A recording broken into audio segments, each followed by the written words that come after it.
Good morning students. I am Neeraj Kumar from Baba Ghumansa Saraswati Vidya Mandir Rudrapur. हम पढ़ रहे थे कक्षा अष्टम का विज्ञान विषय का अध्याय 1 क्रॉप प्रोडक्शन एंड मैनेजमेंट। इसमें हमने एग्रीकल्चर प्रैक्टिस में कुछ भाग पढ़े थे, जैसे फसल बोने से पहले मिट्टी को ज़मीन को किस तरह से तैयार करना है, बीज कैसे बोना है, उसके बाद उसमें उर्वरक और खाद कैसे डालनी है और उसकी सिंचाई के बारे में। ये 4 टॉपिक पढ़ लेते। आज हम पढ़ते हैं 5वां टॉपिक, प्रोटेक्शन फ्रॉम वीड्स। तो वीड्स क्या है? वीड्स है in a field many other undesirable plants make growth naturally along with the crops. These undesirable plants are called weeds. कि जब हम फसल उगाते हैं तो फसल के साथ बहुत सारे ऐसे प्लांट्स होते हैं जो हमें नहीं चाहिए, जिनकी हमें आवश्यकता नहीं है, परंतु वो प्राकृतिक रूप से फसलों के साथ उग जाते हैं। तो यही जो है इन्हें हम कहते हैं वीड्स। जो अनडिजायरेबल प्लांट्स हैं इन्हें हम वीड्स कहते हैं। The removal of weeds is called weeding. और इन्हीं वीड्स को, इन्हीं अनडिजायरेबल प्लांट्स को हटाना जो है वो वीडिंग यानी कि इसकी निराई कहते हैं। निराई कहलाती है ये। हमने देखा होगा हमारे खेतों में भी जब हम फसल उगाते हैं तो किसान जब फसल उगाता है तो बीच बीच में उसकी निराई गुड़ाई करता रहता है, वो इसीलिए करता है। अब उसकी आवश्यकता क्या है? Weeds is necessary since weeding is necessary since weeds compete with the crops plants for water nutrients space and light। Weeding निराई इसलिए आवश्यक है क्योंकि जो खरपतवार है, वीड्स हैं, वो फसलों के साथ एक कंपटीशन करती हैं। किस चीज़ के लिए कंपटीशन करती हैं? पानी के लिए, कि उससे पानी जो एब्जॉर्ब करना है, जो खेत में पानी है उसे, न्यूट्रिएंट्स खनिज लवणों के लिए, स्पेस स्थान के लिए, और लाइट, इन सब के लिए वो उसके साथ कंपटीशन करती है, और जिसकी वजह से हमारी फसल को नुकसान हो सकता है। इसलिए हम लोगों को हम क्या करते हैं, समय समय पर निराई करते रहते हैं। Thus they are affected the growth of crops. और यही जो वीड है वो हमारी क्रॉप्स को, फसल की ग्रोथ को अफेक्टेड करता है। कुछ सम वीड्स में बी पॉइजनस। कुछ खरपतवार ऐसी भी होती है जो जहरीली होती है, जिससे कि एनिमल्स, हमारे जो जानवर हैं और मनुष्य हैं जी, उनको नुकसान हो सकता है। तो इसके लिए क्या करता है, फार्मर एडॉप्ट्स मॉनिटरिंग। तो इन्हें इसीलिए हमें निकालना भी आवश्यक है। अब इसे निकालने के लिए क्या करता है, farmer adopts many ways to remove weeds and control their growth. इसके लिए हम बहुत सारे तरीके करते हैं जिससे कि हम उसे खरपतवार को निकालें और उसकी जो ग्रोथ है उसे भी हम रोक सकें। सबसे पहला है टिलिंग। टिलिंग हमने पढ़ा था जब हम प्रिपरेशन ऑफ सॉइल करते हैं, उसमें हम टिलिंग करते थे। टिलिंग में क्या है, जब हल चलाते हैं तो उसके साथ वो बहुत सारी हल चलाते थे, या और ट्रैक्टर के उससे जब हम खेत जोतते हैं तो उसकी जो वो होता है, नीचे का भाग होता है, उसमें क्या है, बहुत सारी जो अनवांटेड वीड्स है वो सारे के सारे उसके साथ अपरूट होके इकट्ठे हो जाते हैं और उन्हें हम निकाल देते हैं। तो ये एक मेथड था। दूसरा है इसमें the best time for removal of weeds is before they produce flower and seeds. अब सबसे अच्छा टाइम कब है कि जब हम वीड्स को रिमूव करें, तो वो है जब उसमें फूल और बीज बनता है। उससे पहले थोड़ा सा पेड़ बड़ा, जो हमारी ये खरपतवार है थोड़ी बड़ी हो जाती है और उसमें फूल और बीज नहीं आता, तब उसे हटाना सबसे बेस्ट है। क्योंकि अगर वो फूल आ गया या बीज आ गया तो जब हम उसे हटाने की कोशिश करेंगे वो गिर जाएगा, तो दोबारा से वहाँ पे खरपतवार जम सकती है। To removal the weeds farmer use khurpi, seed drills to uproot weeds. उसे निकालने के लिए हम क्या है, खुरपी और सीड ड्रिल, जिसे फावड़ा कहते हैं, इन चीज़ों का प्रयोग करते हैं।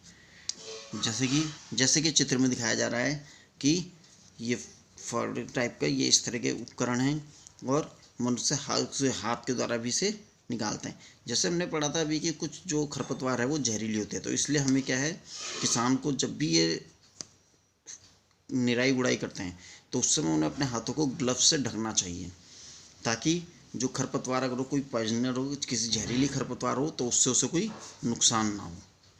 तो इसका ध्यान रखना चाहिए। अब है weed are also controlled by using certain chemicals, कुछ केमिकल्स भी ऐसे आते हैं, कुछ रसायन भी ऐसे आते हैं जिनके द्वारा हम इसे कंट्रोल करते हैं, और इन्हें हम कहते हैं विडिसिड्स, यानी कि खरपतवार नाशी। जैसे 2 और 4D ये कुछ उसके उदाहरण हैं। इनका क्या है, इनका हम स्प्रे करते हैं अपने खेतों में ताकि जिससे ये जो खरपतवार है वो मर जाए। परंतु इसमें क्या है, इसका प्रयोग करते हुए कुछ ध्यान सावधानियाँ भी रखनी चाहिए, जैसे अधिक मात्रा में इसका प्रयोग ना हो। और दूसरा वीडिसाइड, ये फसल को नुकसान तो नहीं पहुंचाते, अगर वो पर्याप्त मात्रा में हो तो नुकसान है, परंतु अधिक मात्रा में हो तो नुकसान पहुंचाते हैं।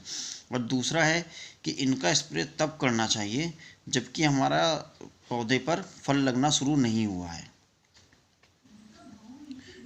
क्योंकि अगर फल लगना शुरू हो जाएगा तो वो फल भी हमारा क्या है, पॉइजनर हो सकता है, उस पर भी वो रसायन गिरेगा तो वो पॉइजनर हो सकता है, वो भी हमारे लिए नुकसानदायक हो सकता है। तो इसलिए हमें इसे क्या है, उसके जब उसमें फल या फूल लगे उससे पहले हमें इसका प्रयोग करना चाहिए। और ये क्या है, ये रसायन है तो ये हमारे जो शरीर को भी नुकसान पहुंचाते हैं, इसलिए जब हम इसका छिड़काव करें तो हमें अपने हाथों को दस्तानों से ढकना चाहिए, और अपनी जो नाक और मुंह है उसे भी कपड़े से ढकना चाहिए ताकि इसकी स्मेल हमारे शरीर को हमारे मुंह के नाक से या मुंह से अंदर ना जाए और हम अपने आप को प्रोटेक्ट कर सकें। तो ये था प्रोटेक्शन फ्रॉम वीड्स। अब हम पढ़ते हैं छठा पार्ट इसका, हार्वेस्टिंग। हार्वेस्टिंग मीन्स कटाई। The cutting of crops after it is mature, यानी कि जब फसल हमारी पक जाती है तो उसे जब हम काटते हैं तो वो हमारा कहलाता है हार्वेस्टिंग, फसलों की कटाई। Harvesting of a crops is an important task. फसल की कटाई भी बहुत ज़रूरी है, बहुत इंपॉर्टेंट टास्क है, बहुत आवश्यक है।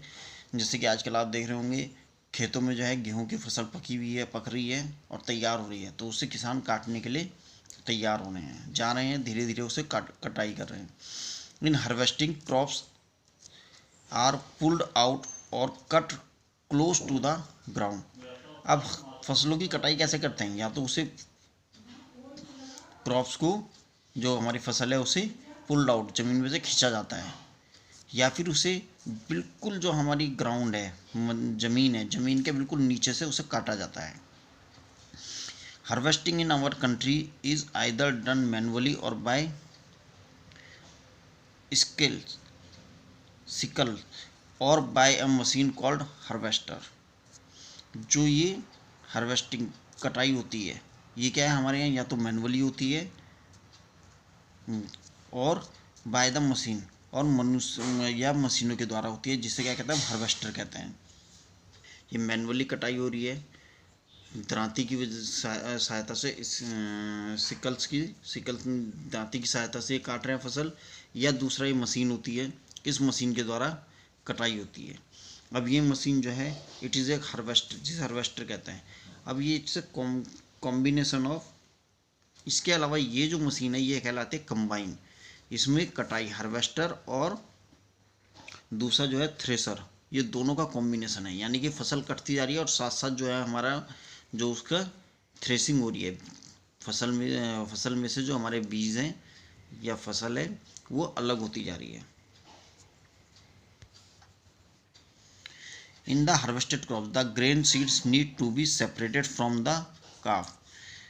जो फसल हम काटते हैं उसमें से हमें जो ग्रेन सीड है, जो उसकी फसल के जो बीज हैं, ग्रेन्स हैं, उसे हमें अलग करते हैं काफ के द्वारा। This process is called threshing, और यही जो प्रोसेस है वो थ्रेसिंग कहलाती है। जैसे मैंने भी बताया कि जो मशीन थी हमारी वो दो उसका कॉम्बिनेशन था, हार्वेस्टर का और थ्रेसर दोनों का एक कॉम्बिनेशन था। इस threshing is carried out with the help of a machine called combine. Combine machine है जो भी दिखाई थी आपको, जिसके द्वारा कि हमारी जो फसल कट भी रही थी और उसकी थ्रेसिंग भी हो रही थी। तो combine is the combination of harvester and threshing. Farmers with small holding, जिनके छोटे छोटे खेत होते हैं, वो क्या है, फसल काटने के बाद उसे सेपरेट, उसमें से ग्रेन्स को, अनाज को अलग करने के लिए और उसके लिए, और जो हमारा भूसा है उसे अलग करने के लिए क्या है, विनोविंग मेथड का प्रयोग करते हैं, हवा के द्वारा उसे अलग करते हैं। तो ये कुछ मेथड थी, ये था आपकी कटाई किस तरह से होती है। उसके बाद स्टोरेज अब जो हमारी फसल कटी है उसे स्टोर करना भी हमारे लिए बहुत इम्पोर्टेंट है, क्योंकि हमें वो पूरे वर्ष भर रखना है, लॉन्ग समय तक उसे रखना है। तो they should be safe from moisture. और क्यों रखना है? ताकि वो मॉइस्चर, नमी से बचा रहे, इंसेक्ट्स, कीड़ों से बचा रहे, जो कीड़े हैं, चूहे और माइक्रो ऑर्गेनिज्म और छोटे छोटे बहुत सारे जीव होते हैं जिनसे वो बचा रहे। उसे स्टोर करने से पहले the grains are properly dried. उसे हमें सूर्य के उसमें पूरी तरह से उसे ड्राई करना चाहिए, सुखाना चाहिए, जिससे कि उसके अंदर जो मॉइस्चर है, नमी है, वो ख़त्म हो जाए, कम हो जाए। Farmers store grains in jute bags और मेटेलिक बिन्स। किसान जो है अनाज को जूट के बैग में, जूट के थैलों में या मेटेलिक बिन्स, जो टंकियाँ आती हैं मेटल की बनी हुई, उसमें स्टोर करते हैं। However large scale storage of grains is done in cell और granaries to protect them from pests like rats and insects.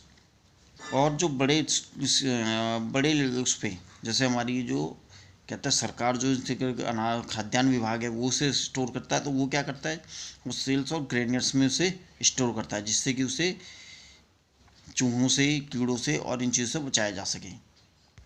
जैसे कि चित्र में दिखाया गया है कि ये अपना खाद्यान्न से स्टोर किया जा रहा है, ये बोरी से जूट के बैग्स में भर के, और इन्हें क्या है, बड़े बड़े जो हमारे भंडार गृह हैं उसमें रखते हैं।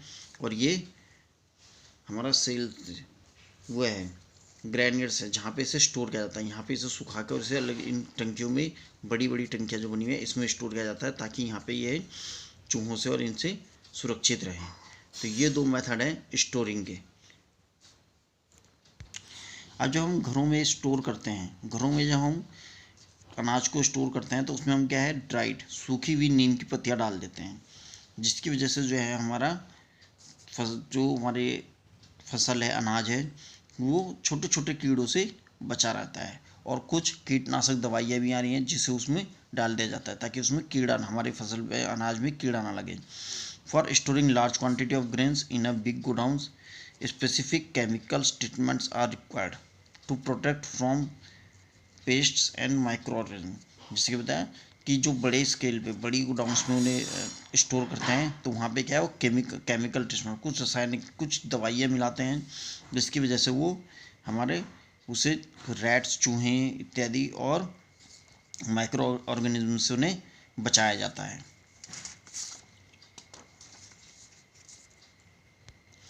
अब आता है last topic, food from animals, कि इस तरह से प्लांट से तो हमें फूड्स मिला है, अब एनिमल से हमें कुछ फूड्स मिलता है। जैसे like plants, animal also provide us different kinds of food. जैसे मिल्क प्रोडक्ट्स हो गए, मिल्क या मिल्क प्रोडक्ट्स हो गए, एग्स हो गया, मीट हो गया, एक्सेट्रा। ये हमें एनिमल से मिलता है। फॉर दिस पर्पज़, इस पर्पज़ के लिए एनिमल्स रियर्ड एट होम और इन अ फार्म्स। जो हमारे जानवर हैं उन्हें क्या है, घरों में या फार्म हाउस में, उन्हें बड़े बड़े उसमें उन्हें पाला जाता है। And have to be provided with proper food, जहाँ पे उन्हें प्रॉपर फूड दिया जाता है, शेल्टर रहने के लिए दिया है, और उनकी केयर की जाती है। तो जो ये इस तरह की प्रोसेस है, जहाँ पे ये इनके लिए when this is done on a large scale, जब ये कार्य बड़े स्केल पर किया जाता है, तो उसे हम कहते हैं एनिमल हस्बेंड्री। तो ये हमारा चैप्टर 1 था। इसके बाद एक्सरसाइज है, एक्सरसाइज में फिलिंग द ब्लैंक्स हैं और मैच द फॉलोइंग्स हैं। तो ये आपको मैं भेज रहा हूँ, इसे आप नोट डाउन करेंगे। Thank you, have a nice day.